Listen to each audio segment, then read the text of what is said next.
Oi pessoal, tudo bem com vocês? Eu espero que sim, meu nome é Mariana e este aqui é o canal Sobrenatural. Não se assuste, tá gente? Não é um fantasma, é só o meu cabelo. Então não se assuste aí, não tem nenhum fantasma aí na sua tela. E eu vou te contar um relato sobrenatural aí, um relato sobre seitas, né? Uma seita satânica, sei lá que seita que é essa aqui, pra falar a verdade. Que eu acho que até o diabo ficaria no chinelo com o que fizeram aqui, vou dizer assim. Mas antes de te contar esse relato, já quero te pedir, se gosta do canal, não esquece do like aí no início, porque vai ajudar muito aqui na divulgação do canal. Se esse vídeo tiver a função de hypar, hype ele aí pra mim, que vai ajudar muito também, tanto na divulgação quanto no crescimento aqui. Se inscreva se você não é inscrito, se é a primeira vez aqui no canal. E se tiver algum relato, quiser mandar aqui pra mim, o e-mail tá aqui, ó, na descrição do vídeo, assim como o link das minhas outras redes sociais. Eu tenho que até atualizar lá o TikTok, o Quai, porque tem um tempão que eu não posto nada lá, mas essa semana eu vou ver se eu consigo. E eu acho que eu já falei tudo, já dei todos os recadinhos. Bora aqui pra este relato sobre seita, o curral de homens.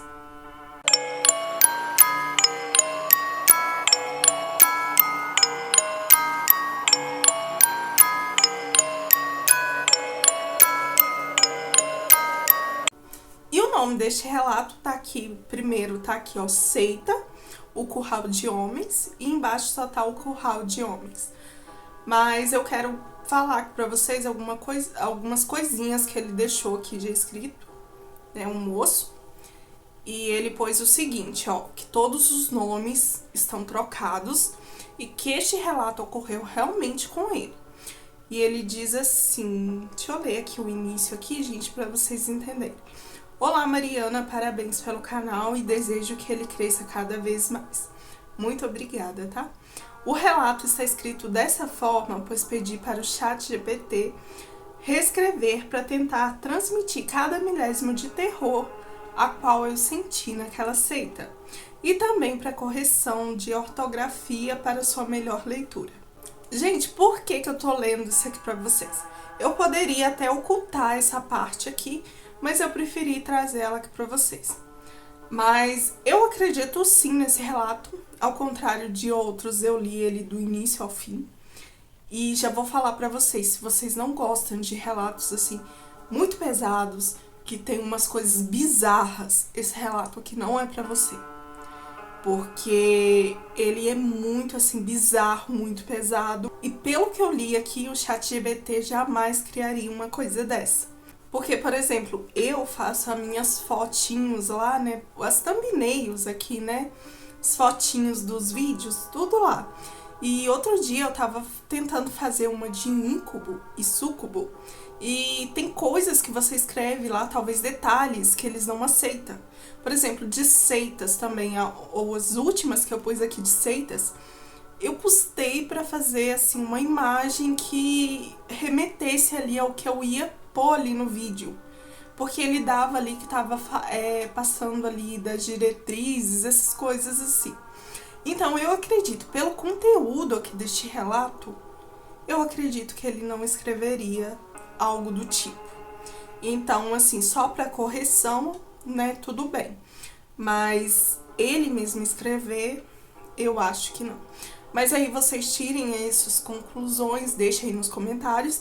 E repito mais uma vez, se você não gosta de relato pesado, de coisas bizarras, este relato não é pra você. Pode estar vendo aí outros vídeos aqui do canal. E agora chega de papo, chega de enrolação, já falei aqui bastante. Vamos aqui pro relato que começa assim, ó. O meu nome não importa, e por mais que eu tenha 25 anos, sinto que envelheci décadas nos últimos meses. Não desejo me identificar por nenhum motivo. Já estou lidando com demônios demais para adicionar mais peso ao meu fardo. O motivo de eu estar enviando este relato é porque minha alma grita por libertação. Estou tão afundado em medo e depressão que a minha saúde deteriora a cada dia. Perdi 32 quilos nos últimos 4 meses. Cada grama arrancada de mim é como se fosse um pedaço da minha sanidade. Hoje, além de compartilhar esse desabafo, quero alertar a todos sobre algo que jamais imaginei existir. Algo que está debaixo de nossos olhos, escondido, mas operando no amango do nosso país. Amango. Gente, eu não pesquisei o que é essa palavra, mas eu acredito que seja tipo as escondidas, né? Então, voltando aqui. Tudo começou no ano de 2024, especificamente no mês de junho. Hoje estamos em janeiro de 2025 e ainda assim cada detalhe do que vivi parece ter acontecido ontem. Então, ele escreveu esse relato aqui em janeiro de 2025. Sempre fui fascinado por religião e espiritualidade. Cresci em um lar evangélico, mas ao atingir certa maturidade, decidi sair da igreja. Não por revolta, mas foi por uma busca de algo mais amplo. Continuo acreditando firmemente em Deus, mas também construí meus próprios mandamentos, fruto de um estudo mais aprofundado e racional da Bíblia. Mesmo assim, nunca me afastei do cristianismo. Minha curiosidade sempre me guiou a pesquisar outras religiões, não por querer segui-las, mas por admiração à diversidade de crenças, rituais e histórias. Sempre estudei de forma distante, por trás da tela do meu notebook. Jamais, em momento algum, senti vontade de frequentar outro culto. Hoje, amaldiçoo essa curiosidade que me levou a cruzar um limiar que nunca deveria ter sido ultrapassado. O evento desencadeador dessa tragédia pessoal foi um churrasco de família. Estávamos todos reunidos na casa da minha avó, meus pais, tios, primos e outros parentes. Minha prima Vitória, a qual eu tinha maior afinidade, trouxe uma amiga chamada Sheila. Ela era uma jovem de 23 anos, de aparência comum, mas com um sorriso cativante e modos educados. Entre conversas triviais, o tema acabou enveredando para a espiritualidade e religião. É claro que eu estava no meu elemento. Perguntei casualmente a Sheila qual era sua religião. Foi então que ela mencionou algo que prefiro até não repetir, além do medo de represálias, mas porque sinto que as palavras carregam uma energia que pode invocar o que é obscuro. Naquele momento, algo em mim estremeceu. Eu já tinha pesquisado centenas de religião ao longo dos anos. Hinduísmo, budismo, umbanda, candomblé, religiões africanas, doutrinas orientais e até mesmo seitas mais obscuras. Mas o que Sheila mencionou era algo completamente novo, um nome que nunca havia cruzado meu caminho. Perguntei mais sobre a religião, mas Sheila desconversou. Era evidente que ela não queria falar sobre o assunto. Aquilo me deixou intrigado, mas não o suficiente para insistir. O churrasco terminou e cada um seguiu para sua casa. Assim que entrei no meu quarto, corri para o computador. Pesquisei por horas sobre o nome que Sheila havia mencionado, mas quase não encontrei nada. Apenas um fórum no Reddit, onde um usuário questionava algo semelhante. A postagem estava sem respostas, o que apenas aumentou minha inquietação. Minha curiosidade começou a me corroer por dentro. Decidi pedir o número de Sheila para minha prima Vitória, sob o pretexto de que queria flertar com ela. Na realidade, meu único objetivo era descobrir mais sobre aquela religião misteriosa. Quando Sheila respondeu à minha mensagem, iniciei uma conversa descontraída. Sou bom em persuadir as pessoas, e com ela não foi diferente. Depois de alguns dias, consegui convencê-la a sair comigo. Na noite marcada, levei Sheila a um barzinho acolhedor, onde bebemos e jantamos. Entre risadas e conversas sobre trivialidades, esperei o momento certo para tocar no assunto. A princípio ela hesitou, mas após algumas doses de álcool, sua língua se soltou. Se você quer tanto saber sobre minha religião, vou te levar lá um dia. Ela disse com um sorriso que parecia inocente, mas carregava algo que eu só identificaria depois como uma sombra de malícia. Mal sabia eu que minha vida estava prestes a mudar para sempre. Chegando o dia da visita, ao chegar, o corredor era simples, mas a iluminação intensa parecia demais, como se estivesse tentando forçar a clareza, onde não havia espaço para dúvidas. Como assim? A luz fria e quase clínica parecia desprovida de acolhimento, criando uma sensação inquietante. No final do corredor, uma porta se abria para uma sala que à primeira vista parecia comum, mas havia algo de estranho no ar, algo que não consegui identificar imediatamente. O ambiente estava lotado, mas não de maneira caótica. Cerca de 30 pessoas estavam ali, todas posicionadas de forma ordenada, como se estivessem esperando por algo.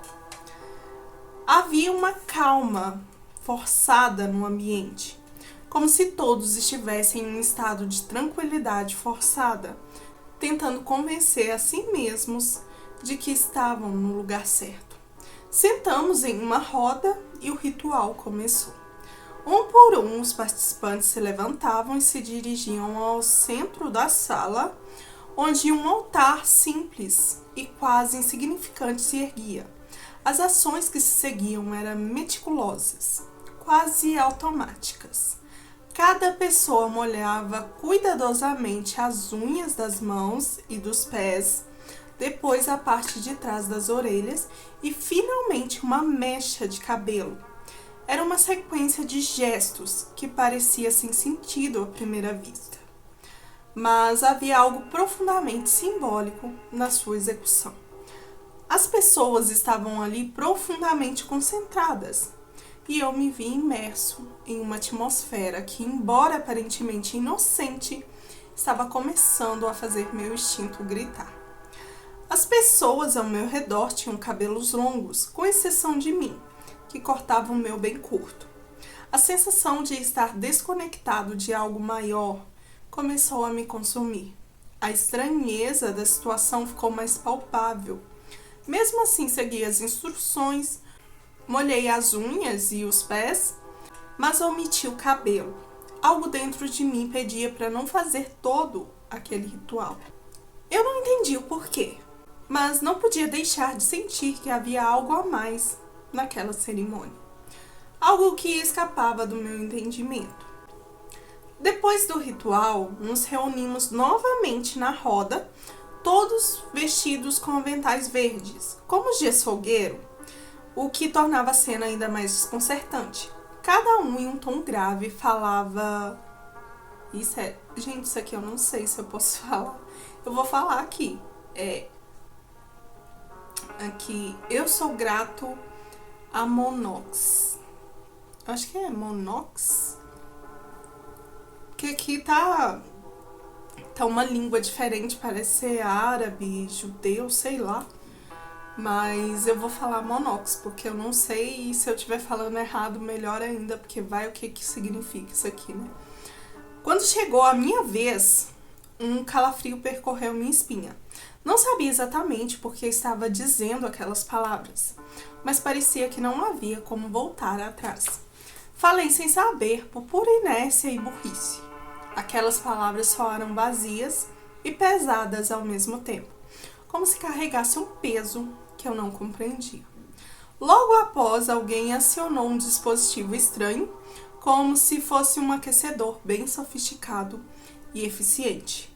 O ambiente, que já estava um pouco abafado, ficou insuportavelmente quente, como se estivéssemos dentro de um forno, mas sem um calor visível.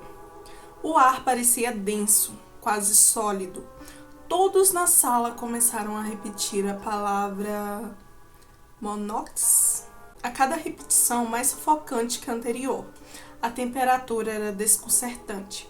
O calor parecia entrar em nossos ossos e a sensação de desconforto tornou-se um peso palpável. Só quando o dispositivo foi desligado é que o calor diminuiu, mas a atmosfera tensa permaneceu, como se o ar carregasse algo invisível que se arrastava, esperando por algo mais. Quando finalmente a cerimônia terminou, o ambiente se dissolveu na mesma calma forçada com que havia começado. Mas algo dentro de mim havia mudado. Não sabia o que estava acontecendo, mas sentia que não estava no lugar certo, que tudo ali era uma teia invisível que me envolvia lentamente. No entanto, a curiosidade me manteve preso. Fui embora sem entender completamente o que tinha acontecido, mas com a sensação desconfortável de que havia mais por trás daquele lugar do que eu poderia compreender. Sheila me perguntou o que eu tinha achado da experiência e, tentando parecer indiferente, disse: diferente, mas legal. Mas dentro de mim algo estava em frangalhos. Aquele culto, ou o que quer que fosse, começava a me parecer mais como uma sombra, algo que se aproximava lentamente. A cada semana, o mesmo ritual se repetia.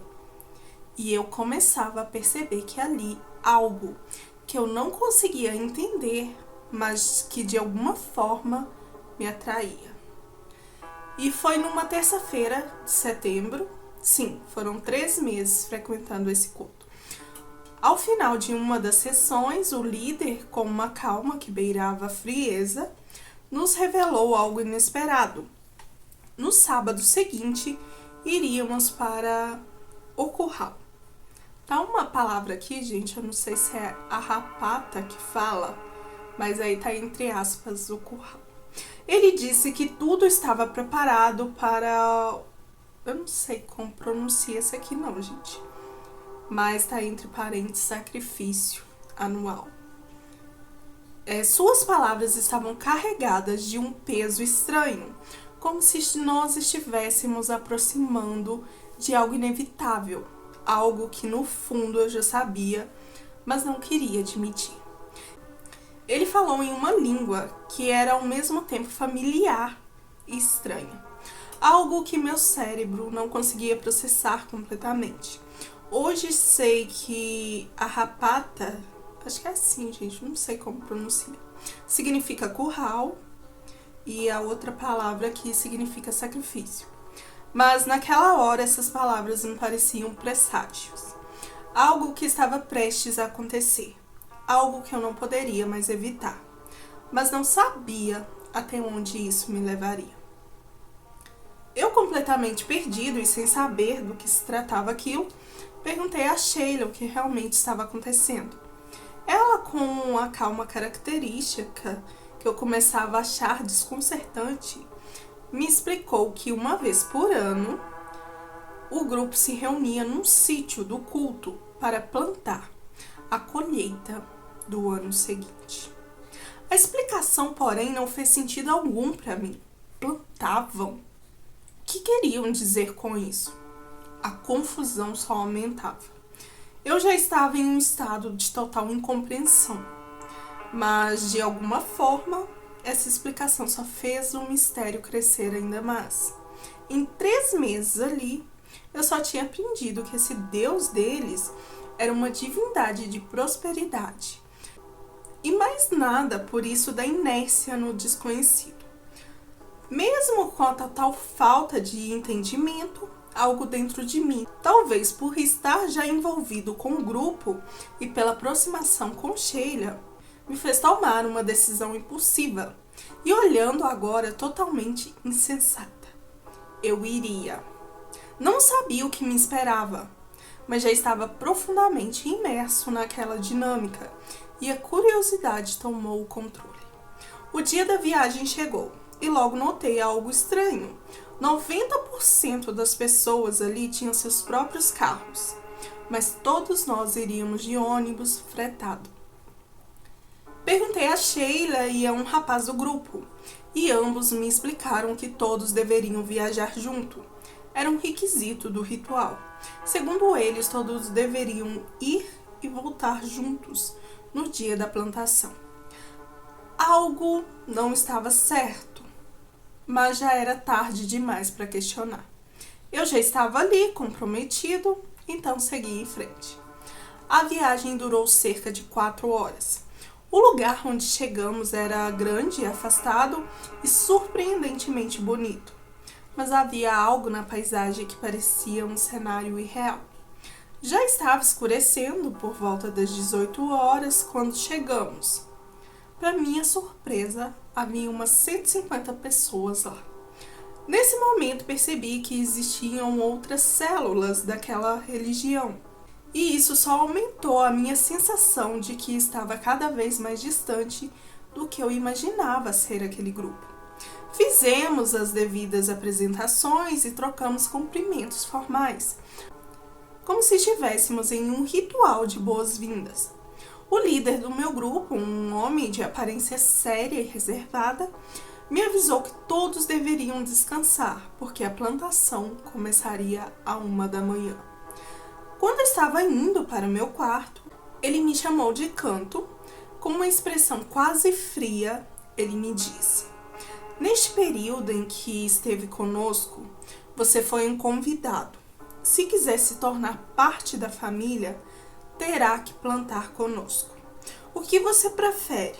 Continuar sendo apenas um convidado ou se tornar da família?" Aquelas palavras caíram sobre mim como uma sombra. Não sabia exatamente o que estava em jogo, mas parecia ser uma escolha importante. Eu, já tão imerso naquele ambiente, decidi aceitar, sem saber muito bem o que isso significava. Respondi com a única certeza que eu tinha: quero ser família.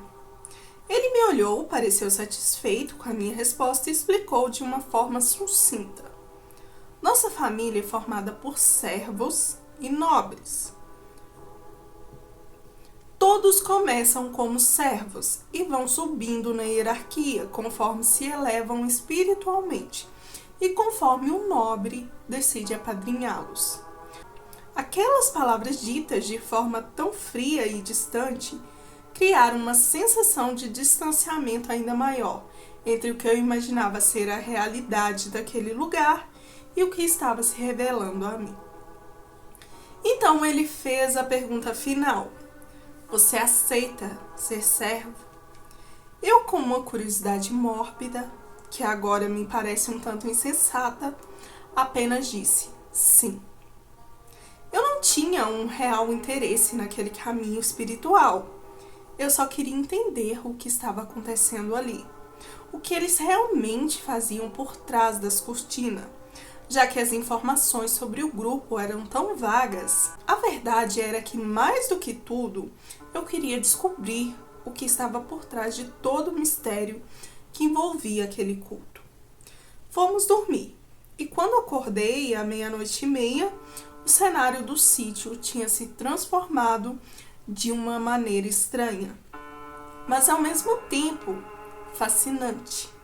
O local estava todo decorado com tochas que iluminavam o ambiente de uma forma suave, criando uma atmosfera densa e pesada.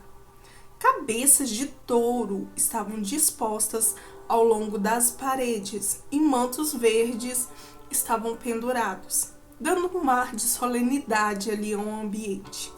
Não era um clima macabro, mas certamente havia algo inquietante na maneira como tudo estava organizado, algo que tornava o ambiente ao mesmo tempo estranho e paradoxalmente belo. No centro do salão de festas do sítio, onde a plantação aconteceria, havia uma banheira vazia de madeira, um objeto que parecia deslocado, mas que fazia parte daquele cenário inusitado. O nosso líder nos orientou a nos trocar, e assim todos nós vestimos os famosos coletes verdes. Em seguida, fomos todos ao centro do salão, onde o líder master, o chefe daquele culto no Brasil, nos aguardava. Ele era um homem idoso, com cerca de uns 65 anos, de aparência imponente, porém frágil e desgastada, com cabelos grisalhos e um corpo pequeno e murcho. Ao redor do seu pescoço prendia um grande crânio de boi, como um colar macabro e simbólico. Gente, eu fiquei imaginando quando eu li. Imagina a pessoa, tipo, literalmente um crânio, né? Tipo, uma cabeça de boi ali, pendurada no pescoço. Loucura. A figura dele emanava uma autoridade estranha e silenciosa, algo que fazia todos à sua volta ficarem em um estado de reverência contida. Como era a minha primeira vez oficialmente como membro da família, eu só observaria o ritual e ajudaria de forma mínima, realizando favores simples para os outros servos como eu. E eu, sinceramente, estava grato por não participar. Não imaginava o que estava prestes a presenciar, mas tinha uma vaga ideia de que a experiência seria marcante, de alguma forma. O líder nos chamou para formar uma roda e começamos o ritual da mesma maneira que todas as terças-feiras, com a sequência de gestos já familiar, mas com um peso diferente, agora que eu estava totalmente imerso naquele contexto. Tudo parecia seguir o curso esperado, até que o líder começou a falar em um idioma estranho, incompreensível. Ele proferiu algumas palavras que soaram quase como um comando, e com uma voz autoritária ordenou ao seu servo: "Servo, vá buscar o meu gado." Ali, naquele momento, ficou claro a distinção de pessoas naquele local. Existiam dois tipos de pessoas, os nobres e os servos. Os nobres eram os que comandavam, os que guiavam, enquanto os servos, como eu, estavam ali para realmente servir e obedecer o seu nobre em qualquer situação, sem hesitar, como literalmente um escravo. Todos ali eram servos ou nobres. Cada nobre tinha o seu servo, ou melhor, seu escravo. O homem foi em direção à parte de trás do sítio, onde ficavam os currais e as hortas. E eu realmente pensei que ele voltaria com um boi para realizar algum tipo de sacrifício normal, como é comum em algumas religiões que matam animais como parte de seus rituais. No entanto, o que eu vi depois me deixou completamente estagnado, perplexo, como se o mundo ao meu redor tivesse deixado de fazer sentido. O que aconteceu ali foi algo que eu jamais havia presenciado em minha vida, nem mesmo com as minhas profundas pesquisas. Era uma cena que parecia tirada de um pesadelo, mas ao mesmo tempo estava acontecendo diante dos meus olhos, tão real quanto o ar que eu respirava. O jovem servo, com os olhos vazios ali de emoção, retornou ao local, desta vez trazendo consigo um homem de aparência repulsiva. Ele devia ter cerca de 45 anos, bem gordo, com cerca de uns 130 quilos. Aquela aberração tinha as duas pernas amputadas um pouco abaixo do joelho, de forma que existisse ali, abaixo do joelho, um resquício de canela para se drobar e dar um mínimo de apoio àquele ser. Sua pele era pálida e flácida, parecia envelhecer-lhe a alma. O cabelo ralo e calvo brilhava sobre a luz. Mas o que mais chamava a atenção era o seu corpo. Era grotesco e disforme. Ele se arrastava pelo chão com a postura de um animal, no qual era a única postura que aquela anomalia conseguia se mover. Aquilo fazia um barulho abafado, como se não fosse mais humano, mas sim uma besta de 4 patas. Seu corpo era coberto por um emaranhado de pelos grossos e escuros, pingando um tipo de sebo. aquilo tudo se espalhava descontroladamente por sua pele, tornando-o ainda mais monstruoso. A única peça de vestuário que ele usava era uma cueca de couro de boi, ajustada de forma bem apertada, extremamente apertada e repulsiva em torno de seus quadris, distorcendo sua carne flácida. A cueca parecia mais uma prisão do que uma peça de roupa, feita de um couro grosso e áspero, que lembrava a pele de um animal abatido, com os vincos e marcas de costuras que indicavam que o homem havia sido reduzido a uma mera imitação de um ser humano. O fedor de suor, couro e aquele sebo nojento enchia o ar e fazia o estômago revirar. Enquanto o homem se movia, sua respiração ofegante e irregular cortava o silêncio com um som de desesperada animalidade. Eu estava paralisado, incapaz de desviar o olhar daquela cena. Cada movimento, cada gesto dele me preenchia de uma repulsa indescritível, como se eu estivesse sendo forçado a assistir a algo que não deveria existir. O ar parecia espesso, saturado de uma energia densa e nojenta. Eu não sabia o que era mais perturbador, a cena em si, ou o fato de que eu não conseguia desviar o olhar, como se estivesse hipnotizado pela terrível estranheza daquele ser. Aquele ser já imerso em uma sujeira nauseante parecia ser mais uma aberração do que um homem. Seu corpo estava coberto por uma camada de imundície espessa, como se tivesse sido abandonado no iodo por semanas. O que mais me horrorizava, porém, era o que estava em seu rosto, costurado de uma forma grotesca e bizarra. Uma boca e um nariz de boi haviam sido fixados em sua carne, como se ele fosse forçado a viver com essa monstruosidade enfiada em sua própria pele. As linhas da costura estavam marcadas com sangue seco e era possível ver as feridas profundas onde a agulha havia perfurado sua face, o que fazia com que o horror de sua aparência fosse ainda mais visceral. Aquele ser também não tinha dedos da mão. Foram todos amputados para que suas mãos se parecessem realmente com patas de animal. Mas aquilo não era algo profissional. Distante disso, parecia que um animal irracional provido de uma lâmina, linha e agulha tinha arrancado e costurado a mão sem os dedos daquele ser de forma grotesca e mais rústica o possível, sem nenhuma delicadeza ou piedade daquilo. A carne em torno das costuras estava em um estado de decomposição visível, com pedaços de pele necrosada e inchada, onde o pus e o sangue se misturavam em uma secreção pegajosa e infectada. O cheiro era insuportável, uma mistura de carne podre e algo ainda mais fétido, algo que corroía minhas narinas com a intensidade de um ácido. Cada vez que meus pulmões se enchiam de ar, o cheiro insuportável parecia tomar conta de mim, queimando o interior da minha garganta e me fazendo quase vomitar.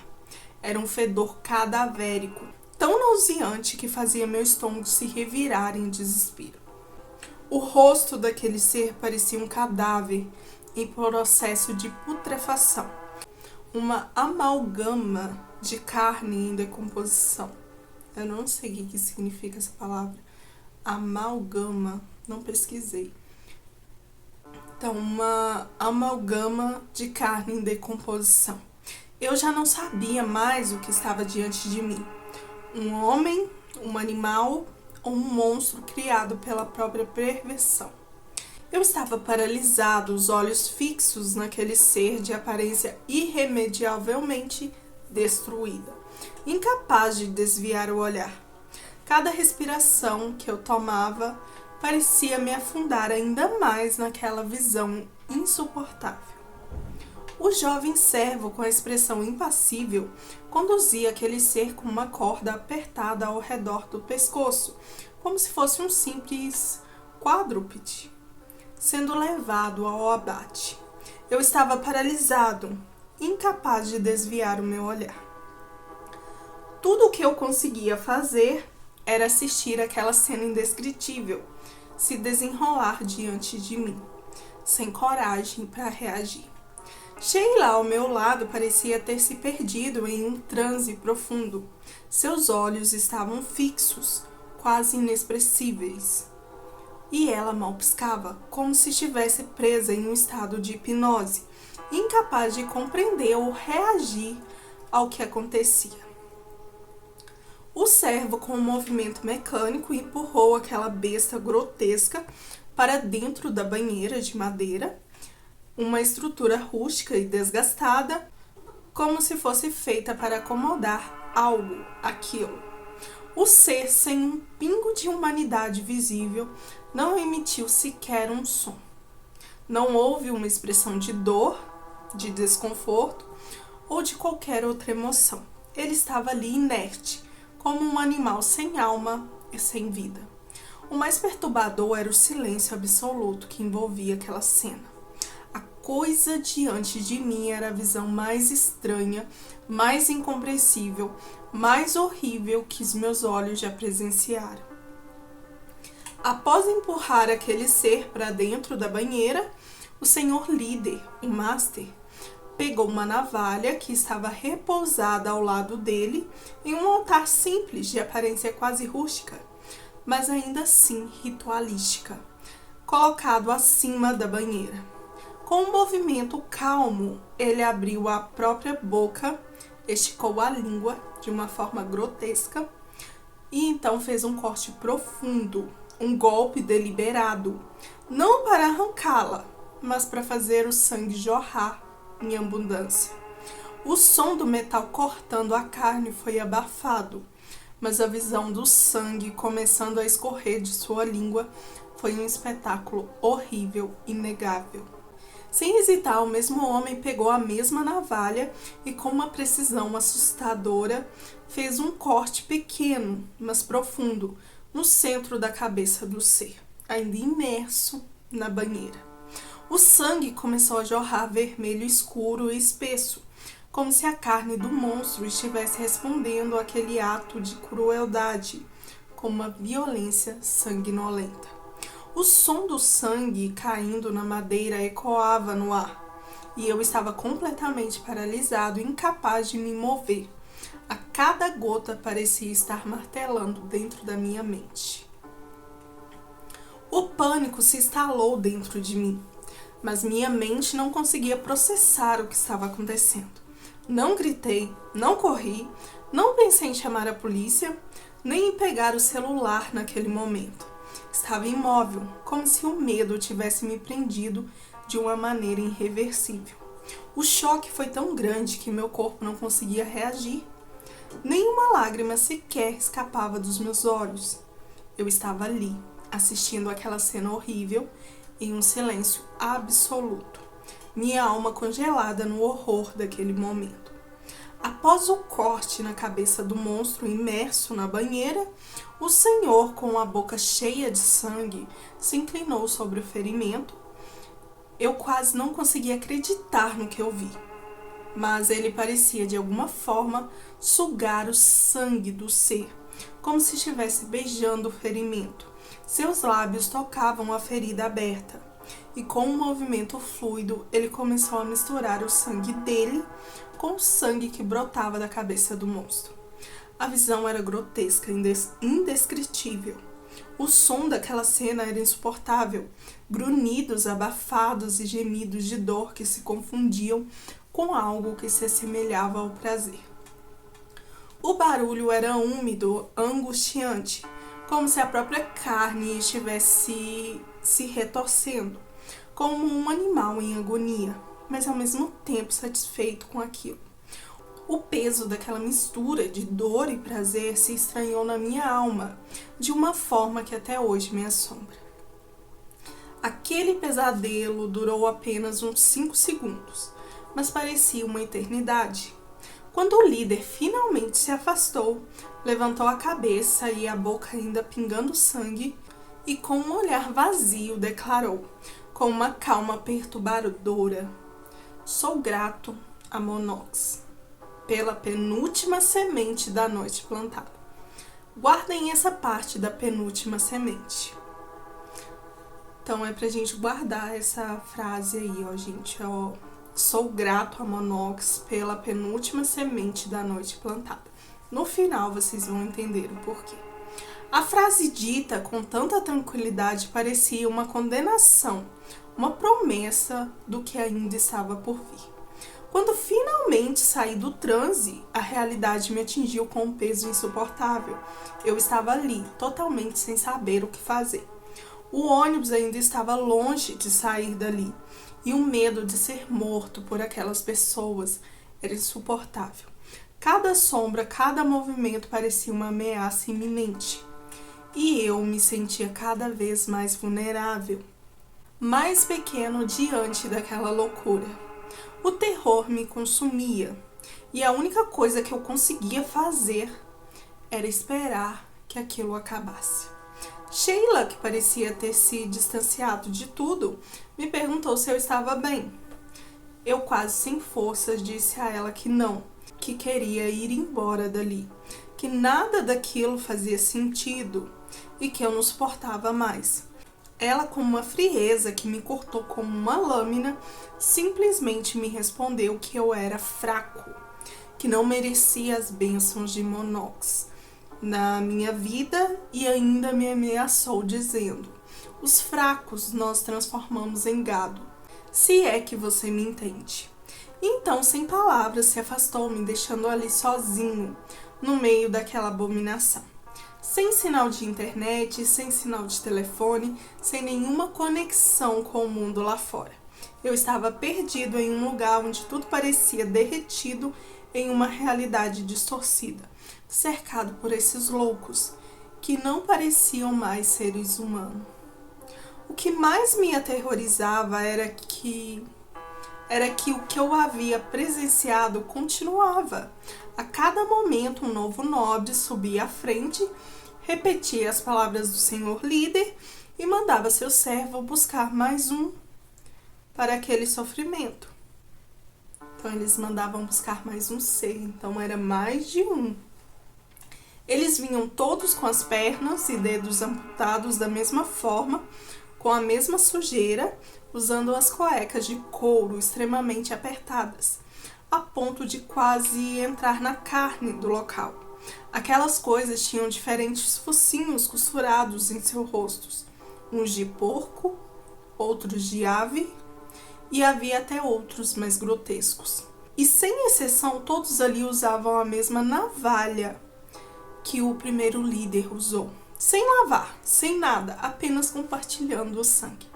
O mesmo corte na língua, o mesmo ritual macabro de beber o sangue que brotava na cabeça do infeliz. E a cena se repetia sem fim, como se aquela fosse uma rotina sagrada e sem piedade. No meio de todo aquele caos, uma sensação de impotência tomou conta de mim. Eu sabia que se eu gritasse, se eu corresse, se eu tentasse fazer algo, poderia ser a última coisa que eu faria. Eles não eram humanos, não mais. Eu já tinha visto do que eles eram capazes. E não havia escapatória. A morte ou algo pior me aguardava a qualquer momento. E eu não tinha forças para lutar. Estava em um estado de paralisia, esperando apenas o fim de um pesadelo que não tinha mais fim. Decidi então usar minha melhor arma naquele momento, a falsidade e a frieza. Tentei imitar todos ali, esconder o medo, disfarçar a fraqueza que me consumia por dentro. Minha única estratégia era me manter invisível, não mostrar a eles que eu era diferente, que eu não pertencia àquele lugar. Tentei parecer com eles e endurecer os traços do rosto, a postura, qualquer coisa que me fizesse passar despercebido. Mas dentro de mim, a cada passo, o pavor só aumentava. Então chegou o momento. A vez do meu líder, o líder da minha célula, chegou. Ele foi até a frente acompanhado de seu servo e, para meu horror, me chamou também. Um gelo percorreu a minha espinha. Eu não estava apenas com medo, eu estava paralisado por um pavor profundo, algo que ia além da minha compreensão. Cada célula do meu corpo gritava para que eu fugisse, mas eu fui, incapaz de me negar. O líder disse que eu iria junto com seu servo buscar o gado dele. Sem questionar, sem hesitar, apenas fui. O caminho até lá parecia uma eternidade. Cada passo, cada respiração, tudo parecia um pesadelo que se estendia infinitamente. Quando finalmente chegamos, eu vi algo tão monstruoso que, se não tivesse visto com meus próprios olhos, jamais acreditaria. Aquilo que estava diante de mim naquela jaula, naquela cena, sério, se eu não tivesse testemunhado com a minha própria visão, até hoje eu pensaria que era coisa da minha imaginação. Hoje, para tentar lidar com aquilo, faço tratamento, porque a memória daquilo ainda me assombra e a dúvida do que realmente aconteceu continua me consumindo. Eu vi naquele curral cerca de 80 criaturas amputadas, todas da mesma forma. Isso mesmo, umas 80. Todas eram homens bem peludos, gordos, calvos ou carecas. Não eram como humanos, mas como animais, presos em uma grotesca deformidade de vida. O chão, coberto de barro, como um curral, mesmo molhado e fedendo a decomposição e fezes, era o único cenário para aquela visão aterradora. Eles andavam na única posição possível, de quatro, untados em um óleo parecido com sebo de animal ou gordura. Conforme eles se arrastavam naquela posição, aquele óleo que eu não sei descrever era tão exagerado que chegava a escorrer sobre aqueles corpos peludos e pingar naquele chão de barro e fezes. Alguns nem se locomoviam mais por conta daquela cueca de couro extremamente apertada em seus quadris. Outros já estavam com a perna começando a gangrenar. Bom, pelo menos o que sobrou de uma perna. Todos ali estavam cobertos de sujeira, com corpos tão imundos que eram quase irreconhecíveis. Alguns estavam com fezes espalhadas pelo corpo, outros exalavam um fedor insuportável de urina e sujeira, um cheiro que me fazia vomitar. E o pior, todos estavam naquela sujeira com focinhos de animais distintos, costurado em suas carnes no local onde deveriam estar o nariz e a boca daqueles seres. Alguns já com vermes comendo os locais das costuras. Alguns se alimentavam daquilo que estava no chão, junto com os restos de alimentação que aquelas pessoas jogavam para eles. Aquilo parecia uma lavagem, e eu acho que aquilo servia como ração daqueles seres. Eles agiam como se estivesse preso em um mundo além da compreensão, vivendo como animais sem razão ou consciência, sem esboçar nenhum traço de humanidade, medo, pavor ou dor. Muito menos demonstravam algum senso de sanidade para se desprender daquela situação deplorável e angustiante. Até hoje eu não sei do que se tratava aquilo. Não sei se era algum tipo de fetiche bem bizarro ou algum feitiço muito forte para deixar aquelas pessoas naquelas condições extremas. Lembro do primeiro ser que vi, o gado do senhor líder. Estava lá de volta àquele inferno, com um corte profundo na cabeça, ainda aberto, sangrando. O sangue escorria pela testa misturado à sujeira, e aquilo me dava um nojo tão profundo que meu estômago virava. Mas o pior foi o que ele fez em seguida, o ser. Com suas mãos sujas e sem dedos, ele pegou o sangue que escorria em sua testa e, com uma calma repulsiva, lambendo a própria sujeira, que estava sobre suas mãos, com a língua. Como um animal, como um monstro, ele lambeu o próprio sangue, os pelos sujos grudados no corpo, junto com aquele óleo viscoso, como se estivesse se limpando, como um gato faz, sabe? A cena era tão nojenta, tão repulsiva, que a visão me fazia querer gritar, mas minha garganta travava. Eu só queria fugir, mas algo me segurava ali, paralisado diante do horror. Porém, ao ver um homem naquela situação, foi a gota d'água para mim. Eu não aguentei. Falei para o rapaz que ia ao banheiro, disse que não tinha mais condições de segurar, e ele mesmo desconfiado me autorizou a ir. Sim, naquele momento eu era o servo do servo. Dei uma disfarçada e na primeira brecha de mata fechada eu entrei. Mas, cara, eu corri. Corri como se não houvesse amanhã, correndo pela mata até alcançar a estrada, pois ali, sendo um sítio afastado, existiam outras propriedades próximas. Corri, andei, chorei por uns 9 quilômetros, até achar a primeira casa.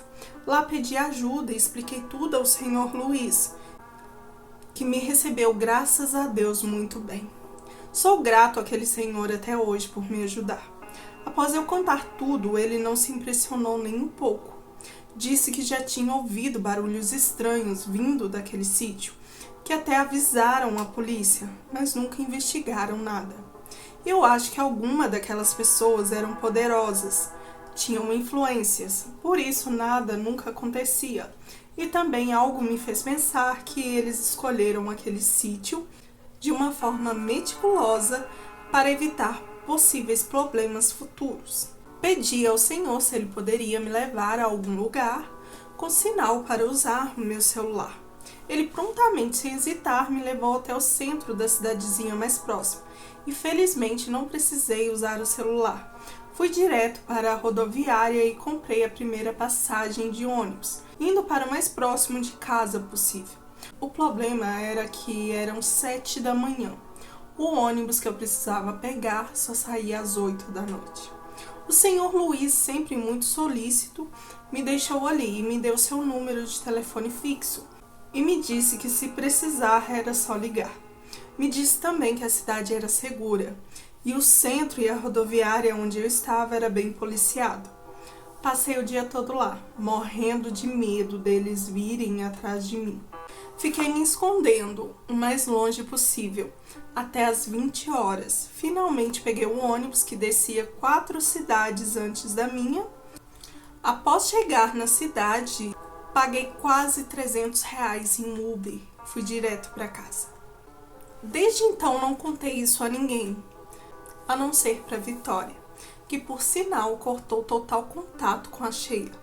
E como Vitória, policial, disse a Sheila que se soubesse de qualquer rastro dela perturbando nossa família, ela não veria o sol novamente. E que só não aprendia naquele exato momento por conta que não tinha provas e nenhum mandato para investigar o culto na cidade e no sítio.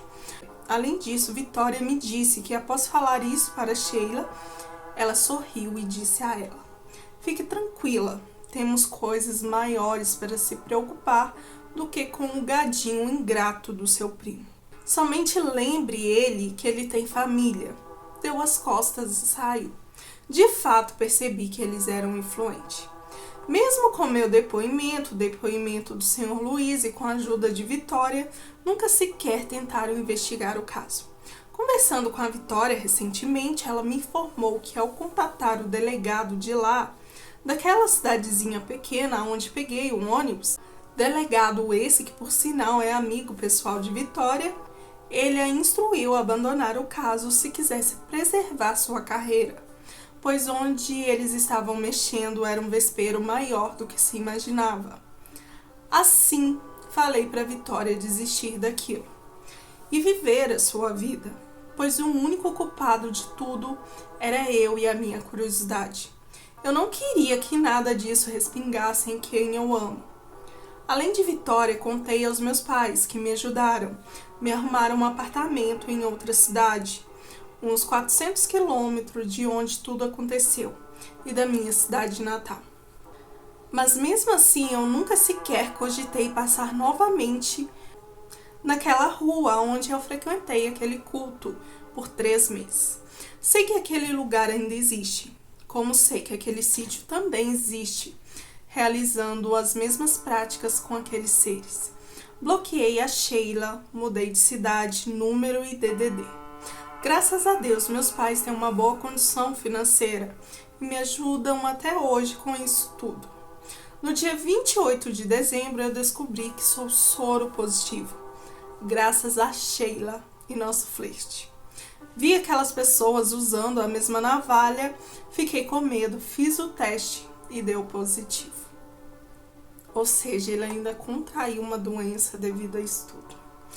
Hoje vivo com depressão, fazendo terapia e lidando com crises de ansiedade. E claro, tomando meus coquetéis de remédio para controlar a doença. Já tentei me matar 3 vezes. Vivo com uma cuidadora em casa, porque o que eu vi, eu nunca vou conseguir esquecer. Eu, estudando muito depois de tudo que eu vi, descobri que aquela seita adora um deus chamado Moloch.